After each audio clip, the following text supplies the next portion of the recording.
I'm from, you can probably tell because I talk funny. I'm from Scotland originally. I'm a Highlander. I was born up in a small town called Nairn. I spent most of my university education in Aberdeen. So I did my undergrad there. And then I spent about 10 years doing sort of mental health and youth work. I then did a PhD. And then I moved down to where I live currently, which is Ely, to take up an academic post at Anglia Ruskin University. So I'm a psychology lecturer. I've been doing that for about 6 years now. What else? Oh goodness, what else do I do? Because I've just recently been diagnosed as ADHD.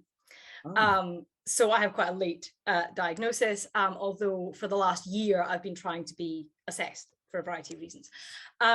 And I suspect the fact that I did well in school meant that my ADHD was not detected, because obviously I suppose the stereotype is that you struggle at school.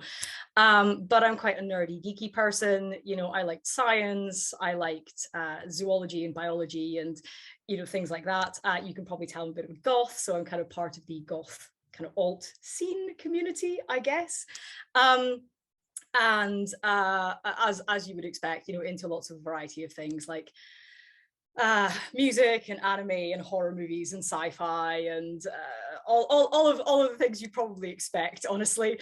You could probably tell by the vivarium behind me that I also keep pet reptiles, which I'm discovering is apparently quite common in the neurodivergent community, so that's very funny to me.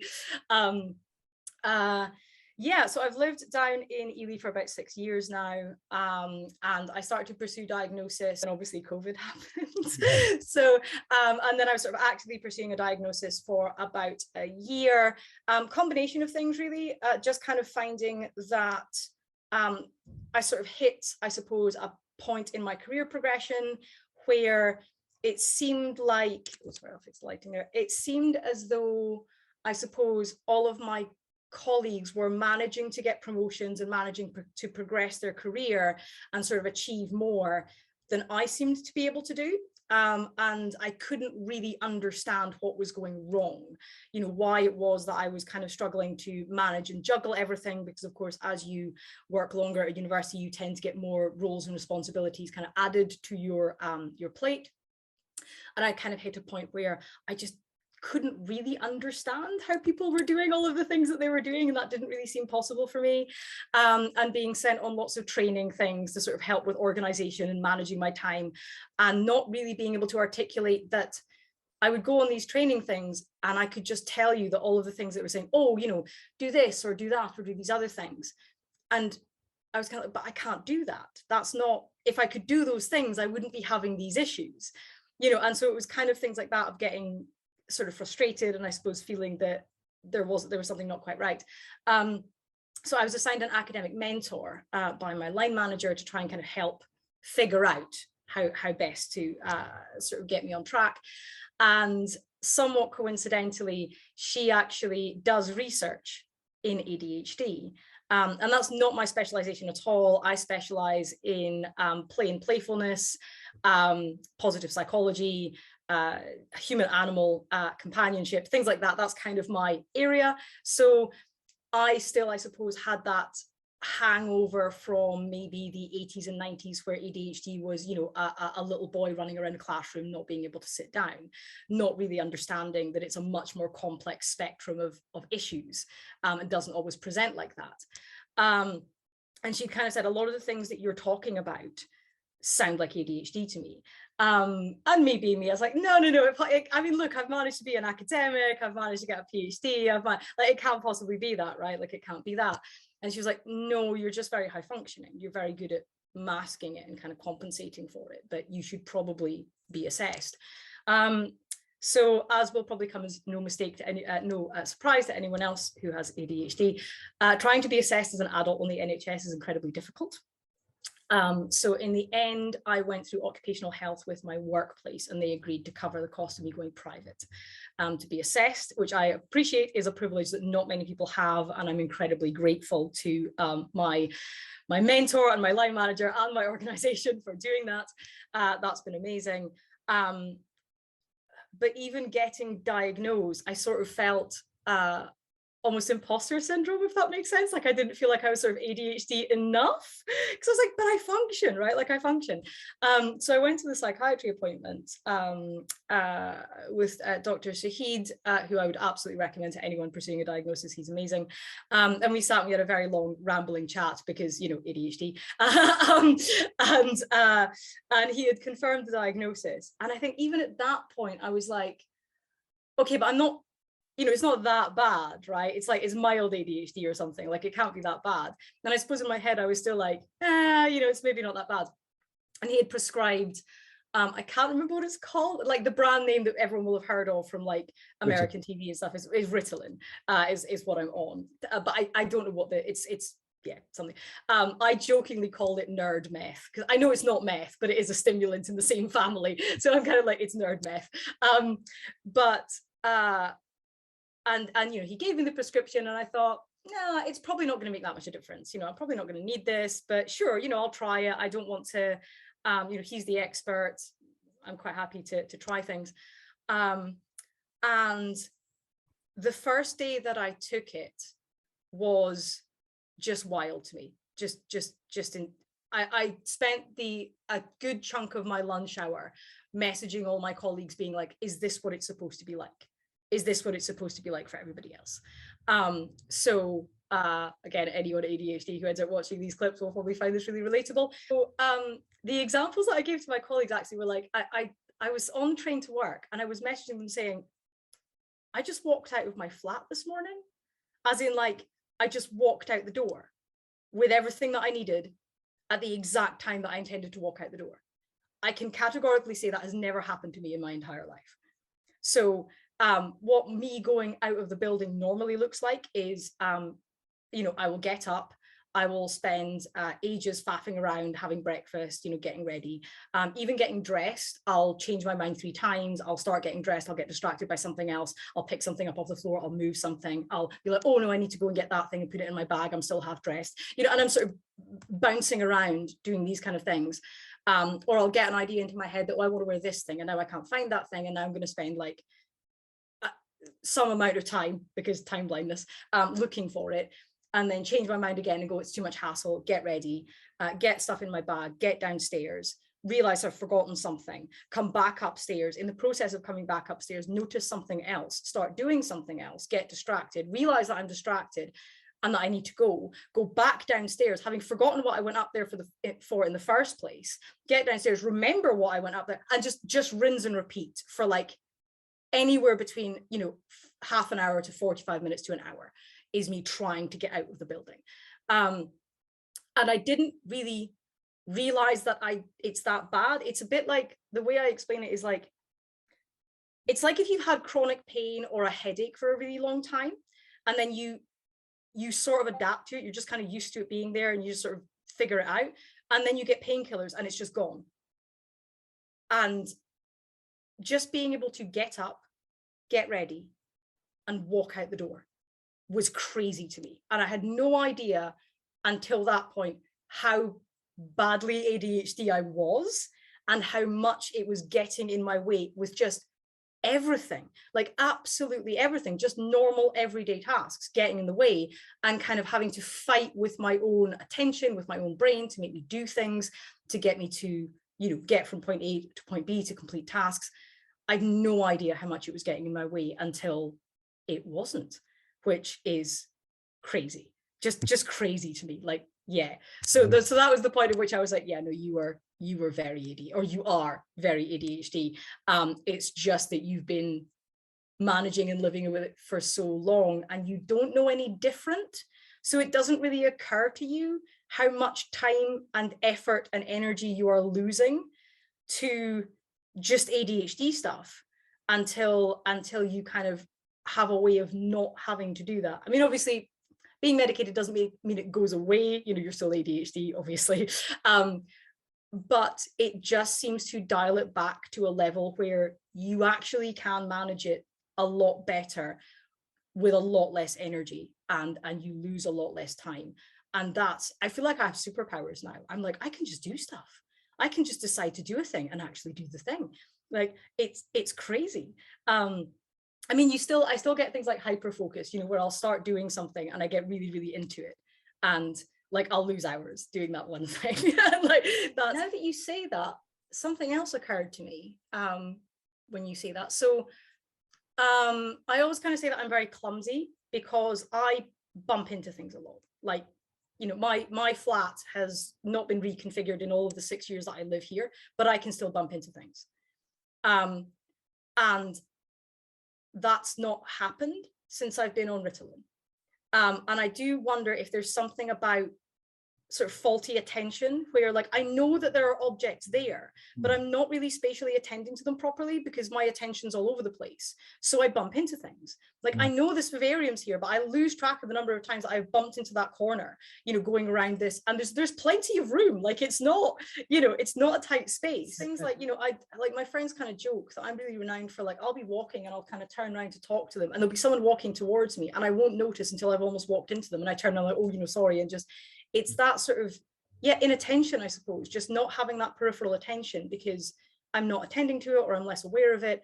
And that seems to have been much less of a problem. I don't seem to be bumping into things. I don't seem to be tripping over stuff as much. I mean, there's lots of theories of what ADHD is, and I'm certainly no expert, so, you know, but to the best of my very limited understanding, it seems to be there is it's almost what we would call an executive dysfunction issue. Like your executive function isn't controlling your attention properly, because usually it's your frontal lobe obviously controls your attention, controls lots of things. Yeah. But your brain mostly runs on, as I'm sure you know, serotonin and endorphin. Like those are your motivators, those are your reinforcers. And to the best of my understanding, the reason that stimulants work on individuals with ADHD is that the pathways that kind of the stimulants affect, as anyone who, if you've done studies of people on recreational drugs, for example, who take, amphetamine or various things in that grouping, they will describe things like euphoria, like increased energy, like all of those kind of things. Now, when I take Ritalin, I don't feel like I'm on anything at all. So to the best of my understanding, what it's doing is it's increasing the activation generally. And one of those side effects is it's increasing the activation in your frontal lobe. But obviously it's also causing an increased release of things like serotonin and endorphin, which are helping your executive function. Essentially, it's giving you those neurochemicals to motivate and reward focus and to motivate and reward directed action. And the increased activity is also giving you increased sort of, I guess, cognitive capacity to manage and direct action. As best I understand it, I don't specialize in ADHD, but that's kind of my limited understanding. I know it does other things as well, because I think the what I kind of used to call the background noise, the chatter, is not as loud. So like walking through my house, I've almost got kind of like a billion competing thoughts at once. Like it's almost like you can't selectively attend to what your brain is doing, because as you know, like your brain's doing stuff all the time. You're having thoughts all the time. But it's almost like with ADHD, you can't pick which ones, you can't filter them. So they're just sort of all happening all the time. I used to describe what it felt like, not even realizing it was ADHD at the time, to friends and family. Like, imagine you're on your PC and there's 500 tabs open. 3 of them are playing music. One of them's a YouTube video. Another one is making a beeping noise. Another one is and you do not know which one is which, and you can't close any of them. And it's that kind of all the time, because I'll walk through my house and I'll be like, oh yeah, I need to do that, and oh yeah, I need to pick that thing up. Oh yeah, I remember I was going to do that. And it's just constantly. Wasn't I supposed to go to the shop today? Was there a delivery? When's the Amazon thing happening? Like all the time. It's just constant, and every single thing that you see sets off another one, and they're all going on at once. And so that kind of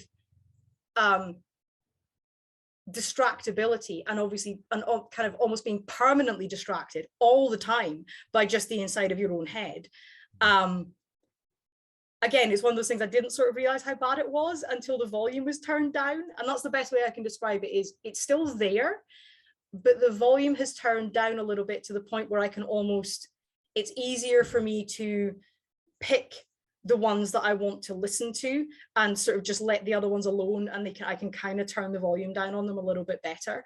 So it's kind of that, and it's a very weird experience to suddenly just go, and I found myself a couple of times catching myself starting to sort of impulsively start another task, and whereas previously that would just happen. I would just end up, you know, halfway through something else and then realize that, oh God, a whole load of time has passed and I've not noticed and I've not realized. There's been a couple of times lately where I've gone to follow an impulse and then gone, no, leave it, shelve it, stay here, and actually been able to do that, which is, again, I did not realize is something that I was not really able to do until suddenly I've been able to do it. So I think that's the thing that's been really weird for me, is realizing how I've been living with actually quite severe ADHD all of this time. But I think because I grew up, you know, I was born in the 80s. So I grew up in the 80s and 90s when ADHD and ASD were really only recognized or diagnosed in extremely severe non-functional cases, and usually in boys. And that's what we were taught, right? Is like, it's significant impairment, it's all of these kind of things. This is what it looks like. This is how you diagnose it. So it never really occurred to me, you know, all my friends and family were always like, you're just odd. So interestingly, when I was very young, when I was in primary school, I was described as being kind of a bit daydreamy. So even you can look back at my old report cards, because my mum is a mum, she keeps all the report cards, like, you know, all of that. It always would say things that I was, you know, I was daydreamy, I was distractible, and that I'd often get things like, the feedback was always really funny. It would be things like, you know, she's very clever, and when she manages to put her mind to something, she's very good, but getting her to put her mind to anything is very difficult. And so that was kind of the thing. And I was a very odd kid. Like, if it was something I was interested in, so I did really well in, you know, biology, zoology, like cool animal-y, sciencey things. I was really into, like, all of that. I loved fiction, I loved reading, and I actually ended up being assessed for learning difficulties, which I didn't really have anything significant, but I was assessed for learning difficulties around primary 6 or 7, simply because we got a new headmaster who was looking at, they were like, your reading and comprehension, you know, all of these things are way better than they should be for the grades you're getting. Like, I was doing well, but it was that thing of, I think he was the first person to recognize that even though I was doing well, that didn't actually reflect my level of ability when he was kind of assessing students. So then I was kind of assessed, sent to learning support, and I went there for a little while. But it was always kind of felt that, oh, well, you know, yeah, she'll do fine, like, because I was quite artistic. I used to draw and paint. I still dabble a little bit, but I don't really have the time as much anymore. But it was like, oh, well, you know, I guess it was labeled as, oh, she's one of those creative types. Right, that was very much a stereotype, obviously, in the 80s. And I said, oh, she's one of those creative types. She's not very academic. Like, she's not stupid, but she's not academically inclined. It's fine. She'll go off and be an artist or whatever. It's fine. So then I kind of got this sort of learning support thing, which was actually helpful, but it wasn't really for ADHD. It just happened to be helpful to have extra support, I think, probably. I think that was more sort of correlation than causation, perhaps. And then I went to secondary school, and I think because at that point, obviously, you have more in-depth topics, and a lot of those were more things that I liked more, and suddenly I started doing very, very well indeed. But even studying, like, I used to joke about having something called an arc of chaos. So when I was studying for anything, I would like sit cross-legged in a room, and I would just have this like semicircle of stuff, and it'd be like, you know, books and notes and diagrams and pens and colored stationery and whatever, and it would just be this whole swathe of like nonsense around me. And that was kind of my process. Like, I needed everything to be right there, because if I had to, you know, get up and go and do something, I would just lose the thread. So I think an element for me is that, especially in sort of in primary school and secondary school, I didn't really have to study. I was just quite good at things. I think I took in a lot of information very, very easily and very quickly, which I now realize is very much an ADHD thing, if you are interested.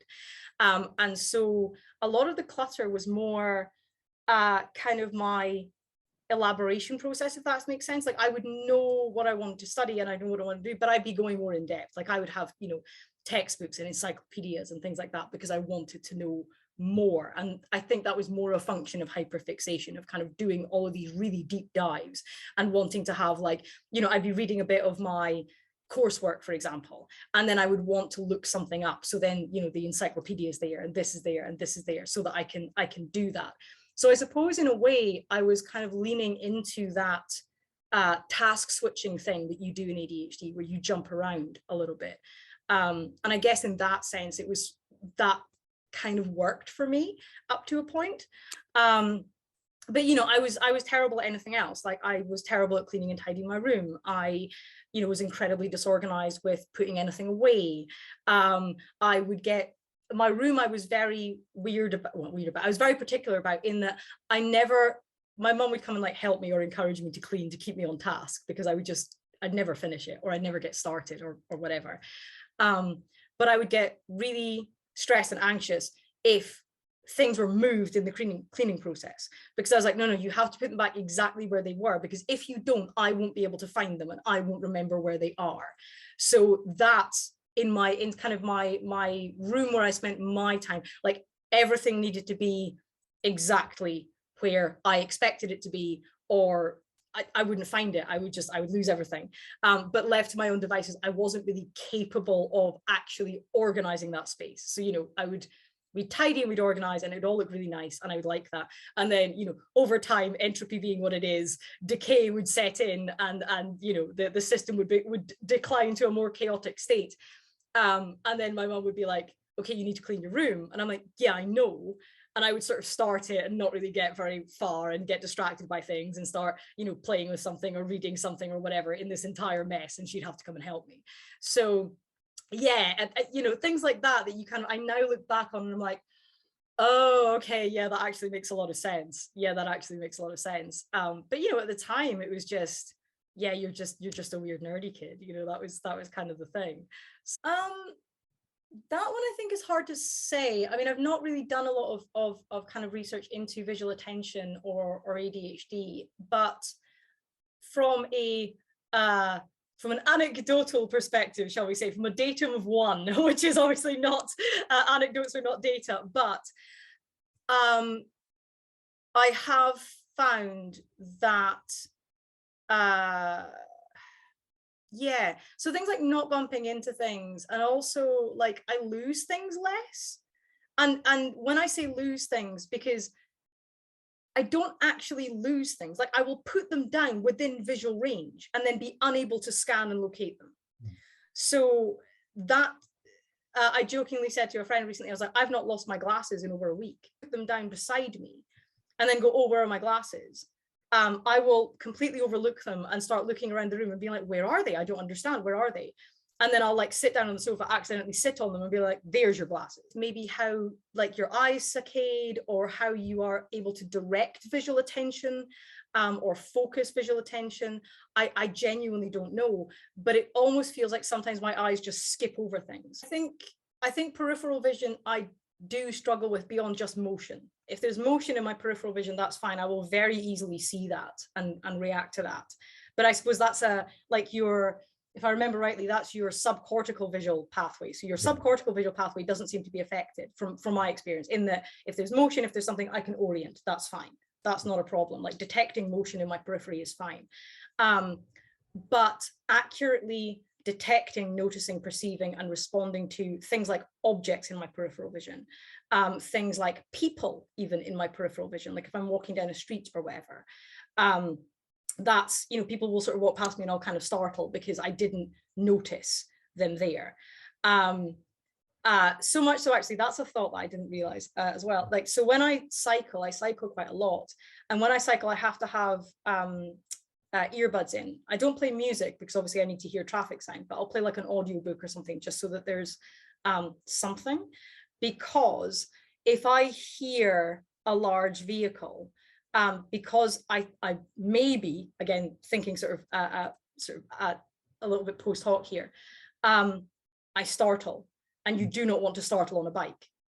So I almost need to kind of modulate the sound of traffic coming past me, because they'll sort of come upon me. It feels like they come upon me very quickly. So I do, I should point out that I have a dual diagnosis of ASD as well, but I do have some sensory stuff.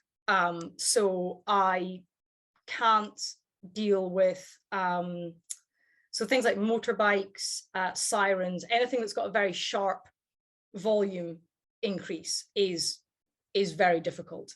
I also can't, I find it difficult to, like if I'm in a pub or if lots of people are talking at once, it's really hard for me to focus in on one thing or another. Like I have regularly had to say, you're all going to have to stop talking. I just need one of you to talk at once, because I can't. Like I absolutely cannot figure out what's happening right now. Especially I find on things like video calls, or anything where I'm not sort of in the room, where you can't kind of almost like turn and focus. If I can't do that, that's hard. It is, yeah. And I think that's part of sort of the distractibility. I would kind of wander off in my own head because I just couldn't, it was just too much. Like if the class is quiet and everyone's sitting quietly, that's completely fine.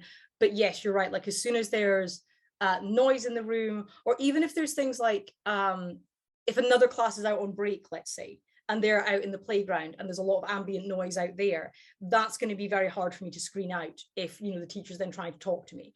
And I'm quite likely to be, you know, my attention's actually over here. They'll ask me something and I'll be like, what?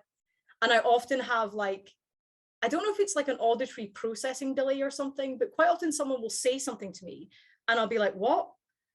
And then in the gap between me saying what and them starting to say it again, I figure out what they've said and then I'll answer them. And it's a very weird thing.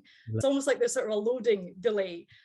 It seems that from my experience, there's almost like there's two options with the way my brain will deal with stuff. Either there's a delay, there's a certain lag, or I'm already 7 steps ahead of you and I'm bored and I need you to get, and you to skip to the end. So like those are kind of the two things. So if I'm really hyper focused and it's something that I'm very focused on, I'm already at the end. Like you've started, I'm already at the end. I know where this is going, and I'm like, yeah, come on, snap it up, come on. And so that's weird, because I would sometimes get frustrated in school. If I had understood the concept before everyone else in the class had, and they're still explaining it, I'm bored now. I want to move to the next thing. I get it. I know, I understand. Move to the next thing. And so that was difficult because I'd get frustrated quite easily, where I'm kind of like, I don't need you to keep explaining this. I understand. Let's move on. But then in other cases, it would be like, I do not understand. I can't parse what you're telling me. I need you to break this down in a different way because I'm not there. I don't get it. And that's a very odd experience, to be simultaneously in some occasions being kind of like, yeah, got it, no problem. And then in other occasions going, did you mean this or this or this? Because I'm not sure and I have questions. And that's always a problem as well, of if something's being explained to me when I was a kid, or you know, even now, and I'll have perhaps ambiguity about how I'm I can see interpreting what you said like 3 different ways, and I can't move to the next thing until you cleared that up for me. So I'm like, I have questions, and I'll interrupt people and be like, but no, I need you to explain this. I need you to go back and explain this because you were over here and I got stuck because I didn't know if you meant this, or this. And so, yeah, like things like that are sometimes difficult, because my brain will go off on it. Did you mean this? Because if you mean this, then it's that. But if you meant this, then it's that. And then in that time, you've carried on, and I've circled back and be like, wait, what? No, what's happening? Where are we now? No, you need to come back. I don't get it. And so I think that was weird for me, and probably quite confusing for my teachers, where I think they sometimes saw me as being lazy or difficult or stubborn, because one minute I'd be like, yes, I've got it, really sophisticated concepts, absolutely no problem, yeah, fine, you know, all of that.